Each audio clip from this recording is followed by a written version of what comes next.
I'm sure I'm gonna get freaking canceled for this. What is up, ducks? My name is Danny Kim, internet's second busiest music nerd, and welcome to another episode of You're Not Gonna Like Me. Today we're reviewing Stray Kids' first LP called 고생, or in English, Go Live. Now this album features 14 songs, 10 of which are new, 4 of which have been previously released, and it's definitely, there's a lot of excitement with this album because it's the first studio album the Stray Kids have released. Now, this album has been doing really well. It's already been charting number 1 in 23 different iTunes album charts, and probably more by the time you watch this video, which is a record for Stray Kids. Album pre-orders surpassed 200,000 units, which is really great. It's surpassed Stray Kids' previous record, and they're really setting new milestones with this album. Let's just talk about the album title itself, 고생. 생, it's written in Hanja, Chinese characters,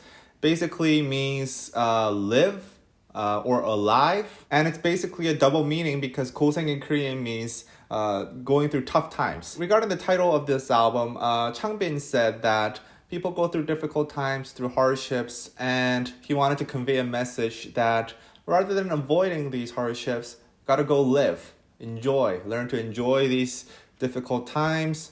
And maybe it's a right message in these times when we're dealing with this huge ass virus and North Korea's, bombing some building we spent a lot of money in and shit like that. So it's a difficult time to live in, and Stray Kids is telling us to go live. Also, the title track, 신메뉴, has Hanja characters, Shin being in Hanja, which means God.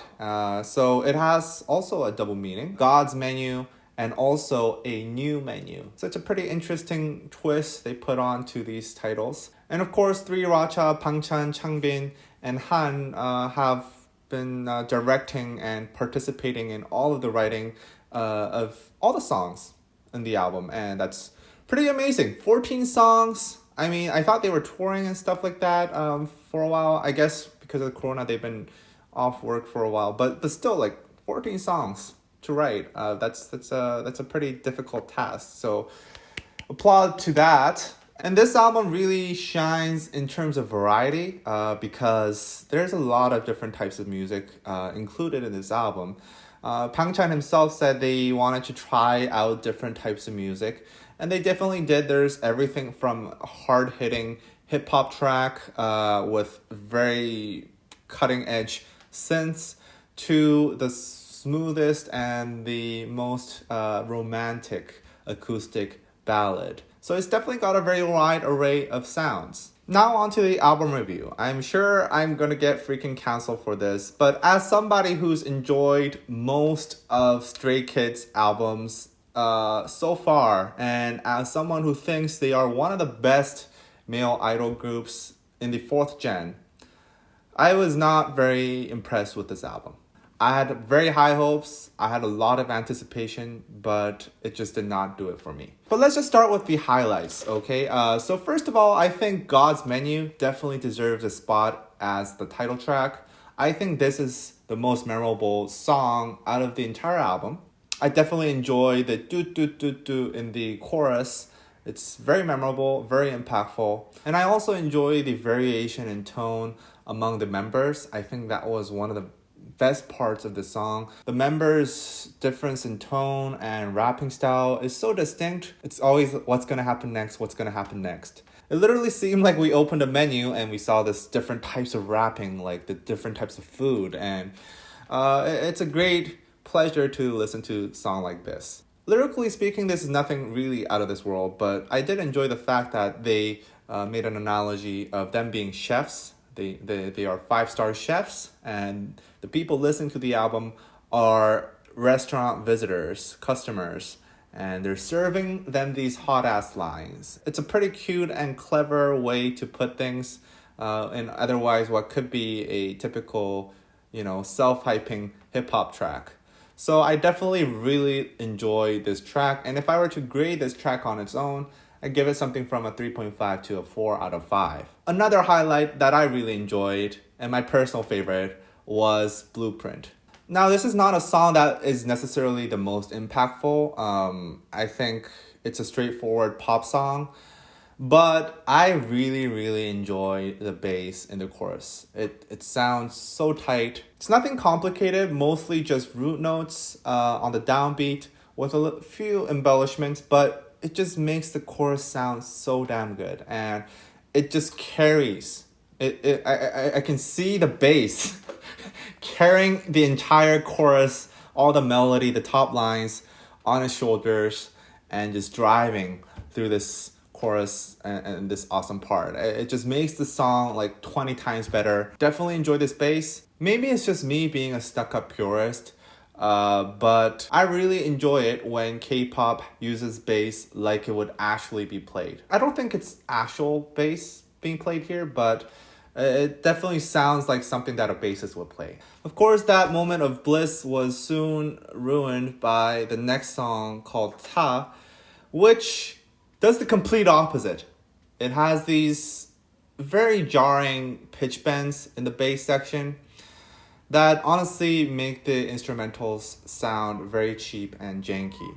I might be a little bit harsh here, but man, it literally went from the best bass line in the entire album to the worst bass line, and that was a very big disappointment. Also, just talking about this song in general, I think it kind of sounds like a song that you would find in a 1 hour workout playlist on YouTube. And I think this goes for a lot of the songs on this album. And this is not really a compliment. I mean, they are good workout songs. I gotta admit, they're very energetic and they really pump you up. But they all sound kind of generic. Throughout the entire album, except for maybe God's Menu, there's no real striking motif in these songs. They are well-produced songs, I gotta say, just like most K-pop, but they're not like, okay, this is a great motif. This is a great line to have this song centered around. I did not feel any of that in most of these tracks. That's really unfortunate. I may be a little bit harsh here, but that's because I really think Stray Kids is one of the best groups in the 4th gen, if not the best. And they can do much better than this. And I actually went back to earlier releases of Stray Kids that I actually enjoyed way more, like I Am Who or The Mixtape. And I was trying to dissect why, what was missing, from this album to the earlier ones that I enjoyed.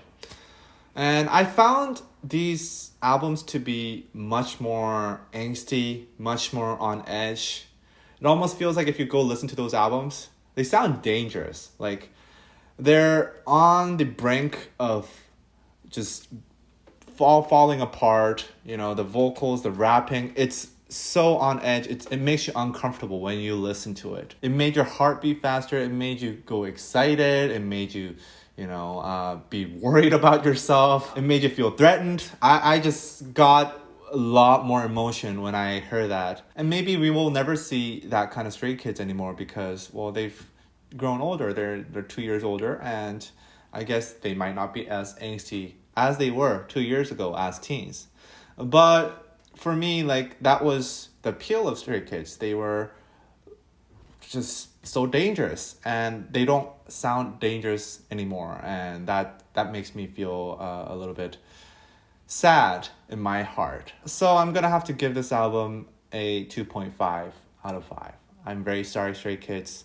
I really want you guys to succeed because I think what Stray Kids stands for, they're this special self-produced idol group, and in a world where K-pop idols are not very respected, they have an image of being manufactured, I think they're doing something very special. So I really want them to be the front runners in the 4th gen.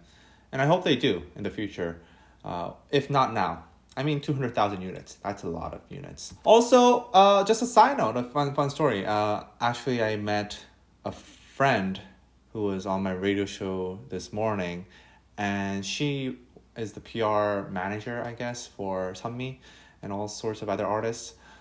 And she was in the recording studio last night, and the engineer there was the engineer overseeing a lot of Stray Kids albums. And basically he said that Pang Chan from Stray Kids, he's a very good leader. He's a very good director.